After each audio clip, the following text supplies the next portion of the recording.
Kakinada rural నియోజకవర్గ incharge మాజీ మంత్రి కురసాల కన్నబాబు ఆధ్వర్యంలో ఎక్సైజ్ కార్యాలయం ఎదుట ఆందోళన నిర్వహించారు. ఈ సందర్భంగా కన్నబాబు మాట్లాడుతూ కూటమి ప్రభుత్వం వచ్చినప్పటి నుంచి నారావారి కల్తీ మద్యం తయారీ ఒక కుటీర పరిశ్రమలాగా ఏర్పడి రాష్ట్ర వ్యాప్తంగా మద్యం అమ్మకాలు కొనసాగించి ప్రభుత్వ ఖజానాకు నష్టంతో పాటుగా ప్రజల ఆరోగ్యంతో చెలగాటం ఆడుతుందని, వారి ప్రాణాలు కోల్పోవటానికి కారణం అయ్యిందని ఆరోపించారు. తప్పుడు ప్రచారంతో జగన్మోహన్ రెడ్డి ప్రభుత్వ హయాంలో లిక్కర్ స్కామ్ జరిగిందని, ప్రజల్లో అలజడి సృష్టిస్తుందని ఆరోపించారు. అనంతరం రాష్ట్రంలో కల్తీ మద్యం అరికట్టాలని ఎక్సైజ్ అధికారులకు వినతి పత్రం అందజేశారు. ఈ కార్యక్రమంలో పెద్ద ఎత్తున వైసీపీ నాయకులు, కార్యకర్తలు పాల్గొన్నారు.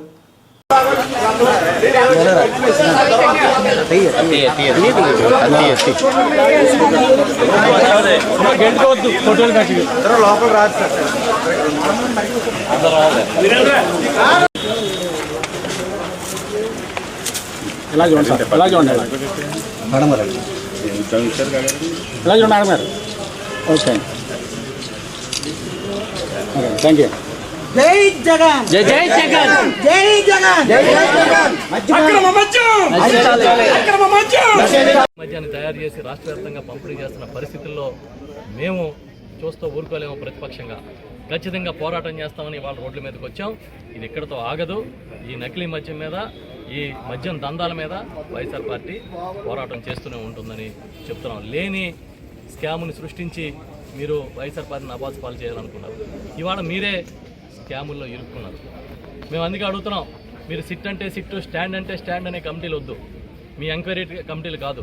మీకు దమ్ము ధైర్యం ఉంటే, మేము తప్పు చేయలేదనే నమ్మకం మీకు ఉంటే మీరు సిబిఐ ఎంక్వైరీ అయింది.